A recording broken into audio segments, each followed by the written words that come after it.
Hola a todos.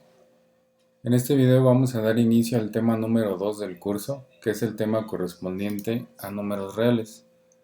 En este tema vamos a hacer esencialmente un repaso por todos los subconjuntos que componen al conjunto de los números reales y vamos en cada uno de estos subconjuntos a diferenciar ciertas propiedades que se cumplen con algunas operaciones fundamentales definidas en esos conjuntos y también vamos a hacer algunos procedimientos algebraicos característicos de cada uno de los conjuntos. Así pues, como vamos a estar hablando de conjuntos de números, es importante que en un inicio hagamos un repaso, una breve introducción donde recordemos algunos conceptos básicos de la teoría de conjuntos.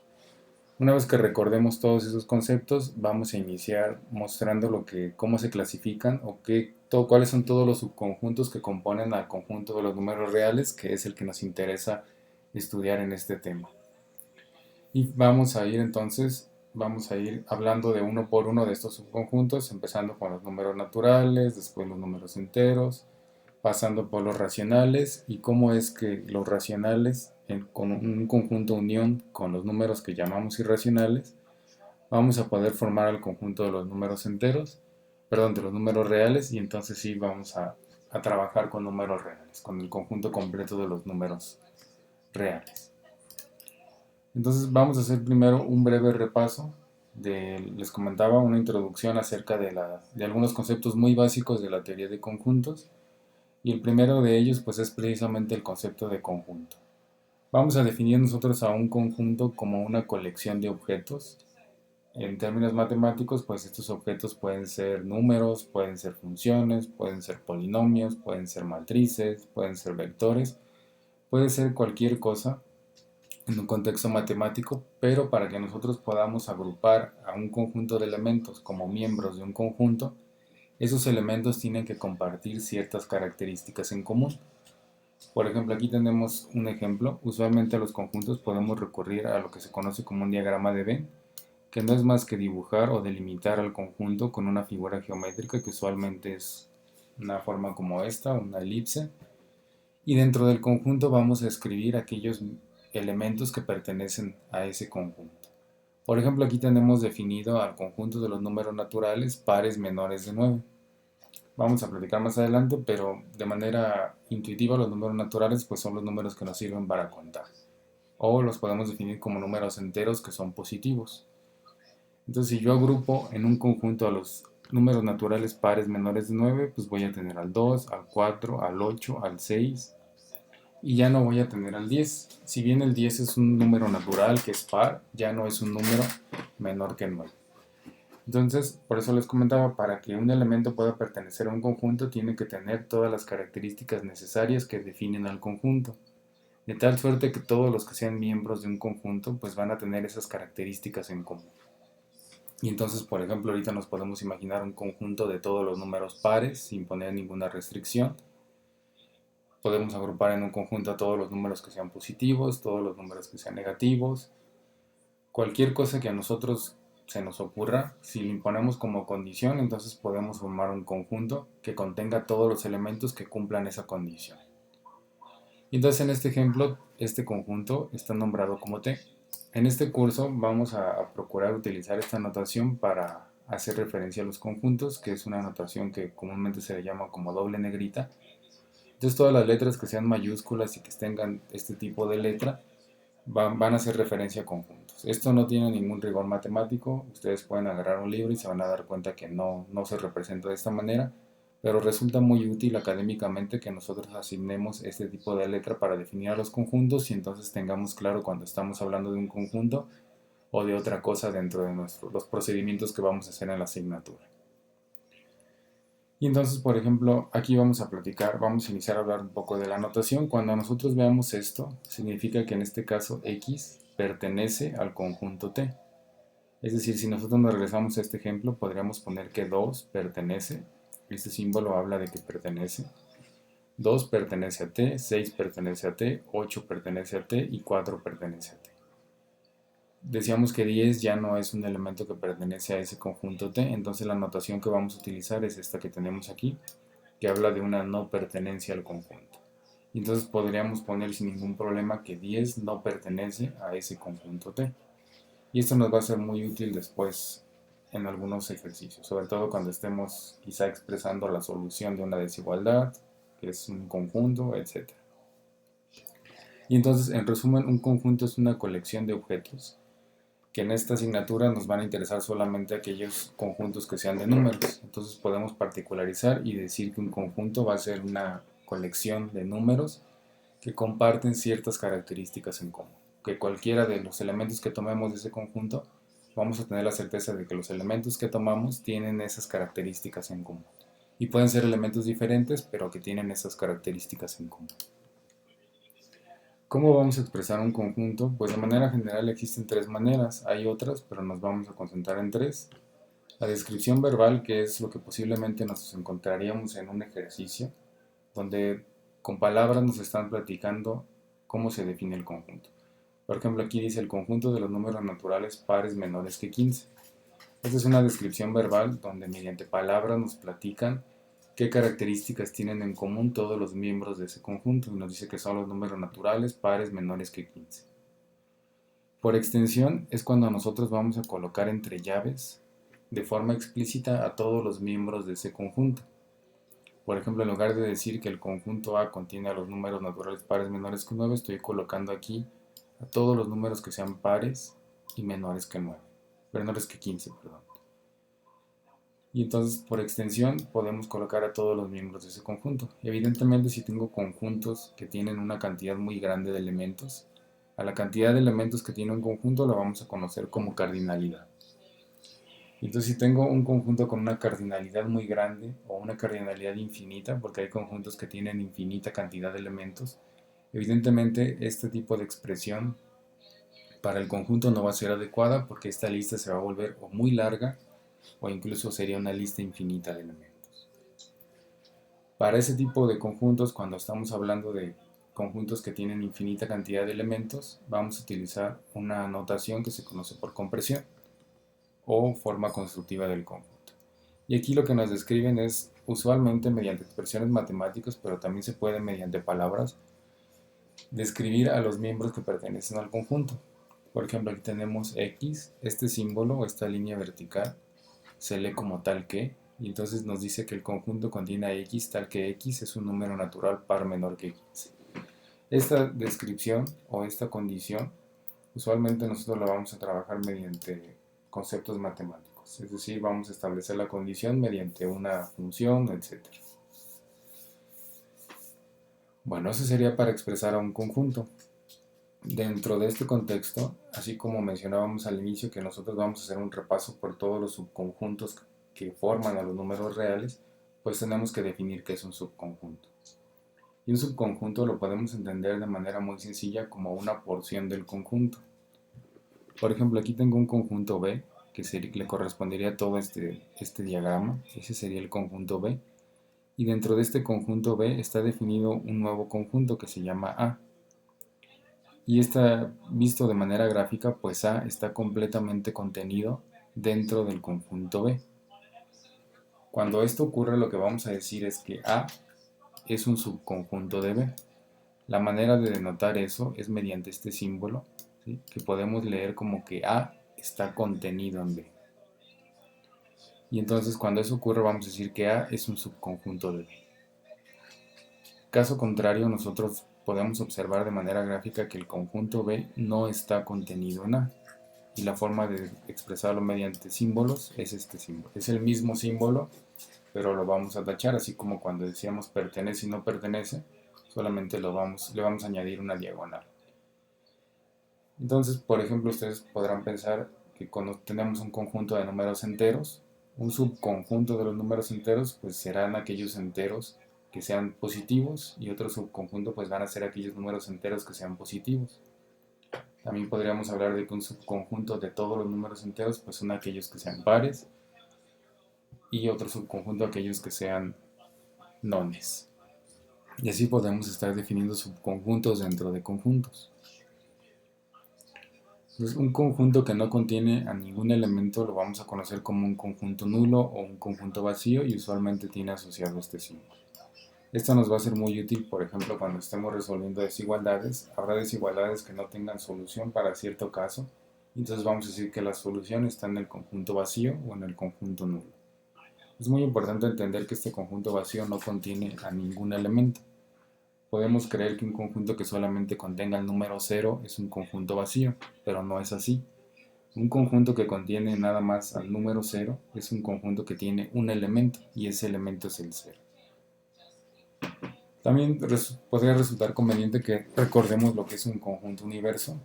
Un conjunto universo es el que contiene todos los elementos a considerar. Por ejemplo, en lo que vamos a estudiar aquí, podríamos hablar de que el conjunto universo es el conjunto de los números reales, porque solamente vamos a estudiar los números reales. Si bien los números reales también son un subconjunto de los complejos, en este tema todavía no nos van a interesar los números complejos hasta que pasemos al tema número 3. Entonces podríamos hablar del conjunto de los números reales como el conjunto universo, porque es lo que nos va a interesar en este tema. Entonces dentro de este conjunto universo existen muchos subconjuntos. Por ejemplo, el subconjunto de los enteros, el subconjunto de los racionales y todos los que vamos a platicar en este tema.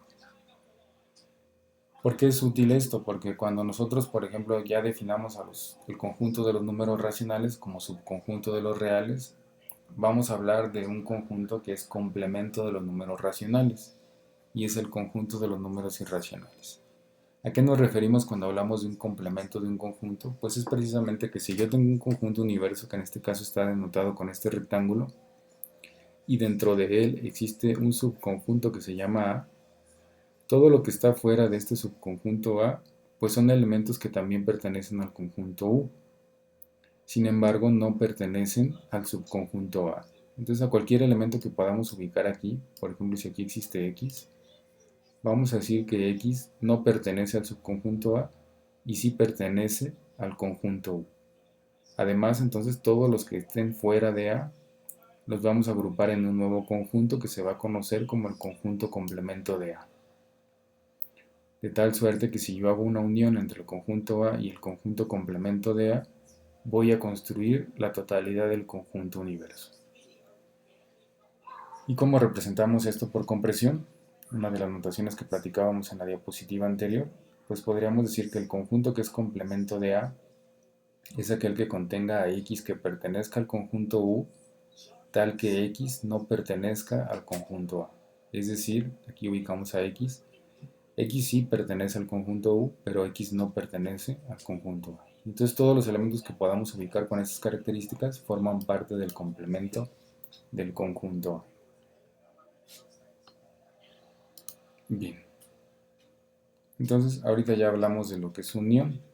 Pues la unión de dos conjuntos, en este caso A y B, es el conjunto de todos los elementos de A con todos los elementos de B, sin repetir ninguno. Y el símbolo con lo que lo vamos a denotar es este que tenemos aquí. Eso se leería como A unión B. Entonces si yo tengo un conjunto A y tengo un conjunto B, nos vamos a quedar con todo esto. La unión entre A y B me va a dar el conjunto unión de estos dos conjuntos. Evidentemente, al hablar de una unión podría haber una intersección entre los conjuntos. Es decir, aquí podría existir un elemento que también lo vamos a llamar como X. Aquí podría existir un elemento X. Este elemento X pertenece tanto a A como a B. Cuando yo hablo de una unión, este elemento X, si bien podríamos pensar que se repite, lo que vamos a hacer es considerarlo una sola vez. Por eso aquí nos dice sin repetir ninguno. Y entonces, si queremos expresarlo por compresión, vamos a decir que la unión del conjunto A con el conjunto B contiene a X tal que X pertenezca al conjunto A o X pertenezca al conjunto B. Si pertenece a A o pertenece a B, ya pertenece a la unión de ambos conjuntos. En cambio, si yo hablo de la intersección, pues precisamente es la porción que me va a interesar para definir el conjunto es solamente aquella donde se intersectan, visto de manera gráfica, estos dos conjuntos. Y entonces la intersección de los conjuntos A y B es el conjunto de elementos de A que también pertenecen a B y se denota por este símbolo. Si fijan, es el mismo símbolo, solamente se invierte. Aquí hablamos de unión y aquí hablamos de intersección. Y entonces ese elemento que nosotros poníamos aquí, que llamábamos X, X pertenece a A y también pertenece a B, significa que X está en la intersección entre A y B. Cuando yo defino entonces la intersección, me voy a olvidar del resto de elementos que solamente pertenezcan a A pero que no pertenezcan a B. Y lo mismo, me voy a olvidar de todos los elementos de B que no pertenezcan a A. Y solamente me voy a quedar con esta porción. Por eso aquí cambiamos de un O a un I. Porque aquí me voy a quedar con toda X, tal que X pertenezca al conjunto A y que también pertenezca al conjunto B. Si no pertenece a alguno de estos dos conjuntos, entonces no forma parte de la intersección. Y cardinalidad, ya hablábamos de la cardinalidad de un conjunto que se define como el número de elementos que tiene el conjunto. Y esta cardinalidad bien puede ser finita o puede ser infinita. Bueno, esto sería un poco respecto a un repaso de la teoría de conjuntos. Si existiera alguna duda, si no vieron estos conceptos en su formación antecedente, pues ya lo platicaremos en la sesión de Zoom. Cualquier duda que tengan acerca de este tipo de conceptos, lo podemos platicar sin ningún problema para que tengamos cierta soltura y podamos platicar de todo lo que viene en el curso. Entonces ya vamos a iniciar con la clasificación de los números. Decíamos que de manera general existen los números complejos. En este tema en particular nos vamos a olvidar un poco de los complejos y de los imaginarios porque solamente vamos a trabajar con aquellos números que se conocen como reales. Y la manera en la que vamos a poder llegar a la construcción del conjunto de los números reales es yéndonos de lo particular a lo general. Y entonces nosotros vamos a iniciar estudiando a los números naturales. ¿Cuál es el objetivo de este tema de números reales? Que nosotros podamos construir la totalidad de lo que se conoce como la recta numérica. ¿Sí? Nosotros tenemos una recta numérica que es en la que precisamente vamos a poder colocar a cualquier número real. Como toda recta, pues una recta platicábamos en el tema anterior que no tiene inicio ni fin. Es decir, esta recta, por aquí existirá la división donde vamos a ubicar al número 0, el número real 0, pero aquí tenemos elementos que tienden a ser hasta menos infinito y de este lado aparecería el infinito. ¿Qué vamos a hacer en este tema? Vamos a ir viendo todos los conjuntos de números que necesitamos para que no importa qué punto queramos ubicar en la recta, vamos a estar seguros de que ese punto pertenece o que representa un número real. Dicho en palabras simples, vamos a llenar todos los huecos que existan en esta recta numérica. ¿Cómo vamos a hacer eso? Pues vamos a iniciar con los números naturales, que su definición más simple es que son los números con los que nosotros podemos contar o los enteros positivos. Es decir, un posible número natural es si aquí ubico al 1, al 2, al 3, al 4 y así hasta llegar al infinito, solamente enteros que sean positivos.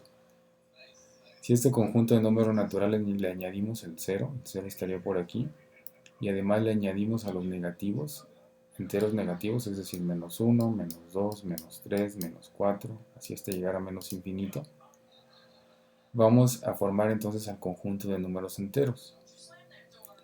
Entonces aquí ya estarían ubicados todos los números enteros. ¿Qué podemos decir desde aquí? Pues que el conjunto de los números naturales es un subconjunto de los enteros, al igual que el número 0 y al igual que los negativos. Y entonces tengo el conjunto de los números enteros. Pero ¿qué pasa si yo quiero ubicar dentro de la recta numérica? Decíamos que este era el 0 y este es el 1. ¿Qué pasa si quisiéramos ubicar, por ejemplo, al número 1 medio? Ese no es un número entero, no es un número ni natural, no es el 0, no es un entero negativo. Entonces necesito un nuevo conjunto de números que va a ser el conjunto de los números racionales, que los vamos a definir como cocientes de números enteros. Y entonces podría ubicar aquí sin problema el cociente 1 entre 2, que sería un número racional y que me va a permitir ubicar esta posición. También puedo ubicar al 3 medios, puedo ubicar aquí al 1 cuarto, el número que yo quiera, que se pueda representar mediante un cociente de números enteros, lo vamos a poder ubicar aquí. Y entonces prácticamente ya llenamos todos los huecos de esta recta numérica, solamente faltarían unos puntitos muy particulares. Para eso vamos a necesitar entonces un nuevo conjunto que son los números racionales.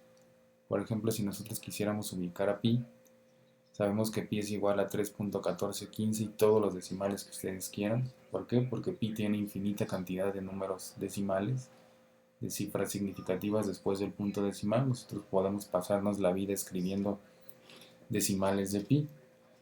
Ese es un número que definitivamente no vamos a poder expresar como un cociente de números enteros. Significa que por aquí, en 3.1415, todos los decimales que ustedes quieran, va a existir un hueco que no vamos a poder representar mediante un cociente de números enteros, es decir, mediante un número racional. Y ahí es donde entran los números irracionales, que puede ser pi, puede ser el número áureo, puede ser el número de Euler, y puede ser la solución de una raíz de un polinomio. Distintos tipos de números que no van a encontrar su expresión como un cociente de dos números enteros, pero que los necesitamos para llenar esos huecos que todavía quedan en la recta numérica. Y entonces cuando nosotros hacemos la unión de los racionales con los irracionales, unimos estos dos conjuntos, vamos a construir lo que estamos buscando, que es la totalidad de números reales. Y entonces esto es a grandes rasgos lo que vamos a estar platicando en este tema. Vamos a hacer un repaso entonces por todos los conjuntos hasta que podamos enunciar al conjunto de los números reales. Y vamos a empezar por el conjunto más simple, que es el conjunto de los números naturales, ¿sí? Entonces vamos a empezar por los naturales, después nos vamos a pasar a los enteros, luego racionales, irracionales y finalmente los reales. Entonces vamos a empezar por los números naturales. Los números naturales, o decíamos que también les podemos llamar como enteros positivos, son los que se usan para contar. Esa es la definición más simple. Siempre que nosotros empezamos a contar objetos, pues nunca empezamos del 0, sino empezamos del 1. Si ustedes empiezan a contar cualquier objeto, entonces solamente utilizamos a los números enteros positivos.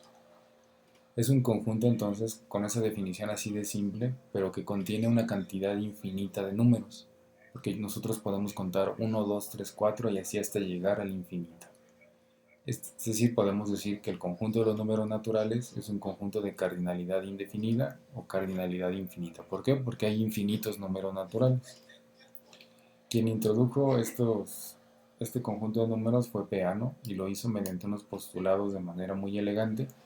A pesar de que se trata de un conjunto que nosotros podemos definir así de simple, como que es un conjunto que contiene a los números con los que podemos contar o con los que usamos para contar, pues Peano se dio la tarea de proponer ciertos postulados que permiten estructurar algebraicamente este conjunto utilizando conceptos muy formales dentro de matemáticas, que son los que vamos a revisar en este momento. Entonces son 5 postulados. El primer postulado dice que existe al menos un número natural que se llama 1 y se denota por este símbolo. Es decir, el 1 que venimos usando desde toda la vida es un número natural y es el número natural más pequeño, dado que no existe el 0. Entonces existe cuando menos este número natural que pertenece al conjunto de los números naturales. Este símbolo que ustedes ven aquí pues habla precisamente de eso. Se refiere a la existencia de un elemento. Y en este caso lo que estamos diciendo aquí es que existe el 1 y que el 1 pertenece al conjunto de los números naturales. Ese sería el primer postulado que hizo Peano. El postulado número 2 habla de que existe una aplicación. Una aplicación nosotros lo podemos leer para estos fines indistintamente como una función. Entonces vamos a decirlo así, existe una función. Ya posiblemente ahorita en su clase de cálculo y geometría analítica estén viendo ya el tema de funciones. Y entonces ya sabrán que una manera de expresar las funciones pues es que nos dicen dónde está su dominio y dónde está su codominio. En este caso estamos hablando de una función S que tiene dominio en el conjunto de los números naturales y un codominio igual en el conjunto de los números naturales, que en palabras simples significa que nosotros podemos sustituir en esta función un número natural y que el resultado de evaluar esta función nos va a dar otro número natural. Y normalmente a esta función o a esta aplicación se le conoce como función siguiente o aplicación siguiente. Y esta función aplica para todo elemento del conjunto de los números naturales. Y lo que nos va a dar como resultado es un nuevo elemento que también pertenece al conjunto de los naturales y que le vamos a llamar como sucesor o siguiente de él. Ya se imaginaron ustedes que esta aplicación pues lo que implica es sumarle 1 a cualquier número natural. Es decir, si yo quiero conocer el siguiente de 3 o el sucesor del número natural 3, le sumo 1 y voy a llegar al número 4, que también es un número natural y que lo podemos catalogar como el sucesor o el siguiente de 3. Y así el siguiente del número 6 va a ser el número natural 7 y podemos encontrar un siguiente para cualquier número natural. Si bien esto parece algo muy simple, todos estos postulados nos van a permitir hacer validaciones por el método de inducción matemática. Cada uno de estos postulados tiene su importancia en ese método de inducción matemática. Y entonces, ¿cómo explicamos esto de manera formal? Pues vamos a decir que existe S, siendo S una aplicación o una función con dominio de los naturales y codominio de los naturales, tal que para todo número n que pertenezca al conjunto de los números naturales, si nosotros lo evaluamos en esa función, vamos a obtener como resultado n asterisco, que me denota al siguiente o al sucesor de n, y que este sucesor también pertenece al conjunto de los números naturales. Es decir, todos los números naturales tienen su sucesor. Desde el 1 hasta el infinito, por contemplar al infinito, todos ellos van a tener su sucesor o su siguiente, que resulta de sumarle 1 a ese número natural. El postulado número 3 nos dice que el 1 no es sucesor de ningún otro elemento de los números naturales. ¿Por qué? Porque del número que nosotros esperamos que el 1 sea sucesor sería del 0, porque 0 más 1 es igual a 1. Pero el 0 no forma parte del conjunto de los números naturales. Entonces el número natural 1, como el número natural más pequeño, es el único número natural que no va a tener, o que no es sucesor, mejor dicho, que no es sucesor de ningún otro número. Todos los demás son sucesor de un número natural. ¿Y cómo expresamos esto? Pues vamos a decir que para todo n, en el conjunto de los números naturales, la evaluación de la función o de la aplicación siguiente me va a dar como resultado el que llamamos sucesor o siguiente de un número natural, pero que este sucesor siempre va a ser distinto de 1. Es decir, no existe un n que como sucesor tenga al número natural 1. Ese sería el postulado número 3. El postulado número 4 nos dice que dos elementos de los números naturales distintos no tienen igual sucesor, o sea que la aplicación siguiente es inyectiva. Este concepto de inyectivo pues lo platicarán con toda formalidad en su clase de cálculo y geometría analítica, cuando hablen de funciones que son de tipo inyectiva. Aquí, para nuestros fines, para entender este postulado, lo que nos interesa pues es decir que no hay dos números naturales que van a tener el mismo sucesor. No cabe esa posibilidad dentro del conjunto de los números naturales. Y eso lo podemos entender muy sencillo. Ustedes tomen dos números naturales, los que sean, y calculamos su sucesor o su siguiente. Ese sucesor o siguiente va a ser distinto si los números naturales de los cuales propusimos pues son distintos. Entonces, si dos números naturales tienen el mismo sucesor, significa que estamos hablando del mismo número natural. Y eso, escrito de manera formal, pues vamos a decir que para todo n, este símbolo, creo que no lo habíamos visto hasta ahorita, significa para todo. Aquí lo que nos dice entonces es que para todo n, y es n', para denotar dos números naturales, para todo n y n' que pertenezcan al conjunto de los números naturales, si yo evalúo la aplicación siguiente de n y esta resulta ser igual también a la aplicación siguiente de n', esto solamente es posible si n y n' son iguales. Si n y n' son números naturales distintos, no van a tener el mismo sucesor o el mismo siguiente. Y el último postulado, que es quizá el más importante, que es el que nos da el axioma de la inducción completa, es algo que ahorita va a sonar quizá un poco confuso, pero ya que hablemos del tema del procedimiento de inducción matemática nos va a quedar mucho más claro.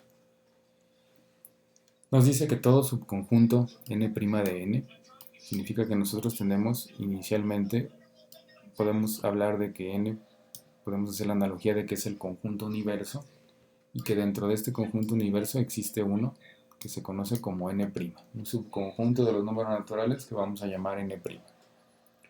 Dice, para el cual se verifique que contenga el 1, ¿sí? Significa que este subconjunto n' cuando menos contiene el número natural. Dice, y que el sucesor de cualquier elemento de n' está en n', entonces este conjunto n' va a coincidir con el conjunto n. ¿Qué significa esto? Bueno, si yo tengo aquí un subconjunto n' y ya verifiqué que este subconjunto n' contiene el número natural 1, y yo verifico ahora que para todos los miembros de este subconjunto n', el sucesor de todos estos miembros del conjunto n' también está contenido dentro del conjunto n', la única posibilidad que existe es que en realidad n' es todo el conjunto de los números naturales.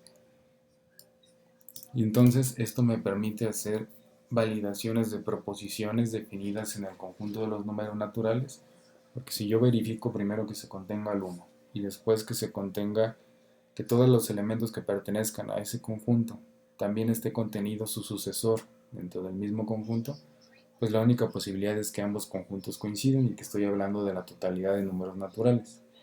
¿Sí? Entonces platicaremos de esto cuando hagamos ejercicios de inducción matemática, pero este sería el concepto fundamental. Y lo podemos escribir de esta manera: para todo n', todo subconjunto que esté contenido en el conjunto de los naturales, tal que el número 1 pertenezca a ese conjunto n', y además para todo a que pertenezca al conjunto n', tal que el sucesor o el siguiente de a también pertenezca a ese conjunto n', pues si todo esto se cumple, la única posibilidad es que en realidad n' se trata del conjunto de los números naturales. Y entonces si yo tengo una proposición que ya verifique que contiene el 1 y que además todo el siguiente de cada número natural está contenido dentro del mismo conjunto, puedo decir que eso se verifica o se valida para todo el conjunto de los números naturales. Muy importante de los números naturales es que nosotros los podemos ordenar, es decir, podemos establecer si un número natural es más grande que otro, entendiendo que hablar de que un número natural es más grande que otro, pues podemos definirlo como la distancia que tiene el número natural en cuestión hacia el número natural más pequeño, que en este caso es el 1, y esa distancia pues nos podemos apoyar de la recta numérica. Entonces vamos a decir que un número natural es más grande que otro. Nosotros de forma ya directa podemos ver dos números que sean enteros y positivos y muy sencillo podemos decir cuál es más grande. En algún momento alguien se tuvo que dar la tarea de fijar ciertas reglas para poder establecer si un número natural es más grande que otro. Y estas reglas dentro de los números naturales pues se basan en posiciones. Por ejemplo, si yo tengo un número natural que tiene más posiciones que otro, por posiciones podemos entender a las cifras que tiene ese número. De forma directa, aquel que tenga más posiciones pues pertenece, o más bien podemos catalogarlo como un número más grande que aquel que tenga menos posiciones. Y si dos números tienen la misma cantidad de posiciones, tenemos que comparar las posiciones iniciales, es decir, la primera cifra, y evaluar cuál es más grande.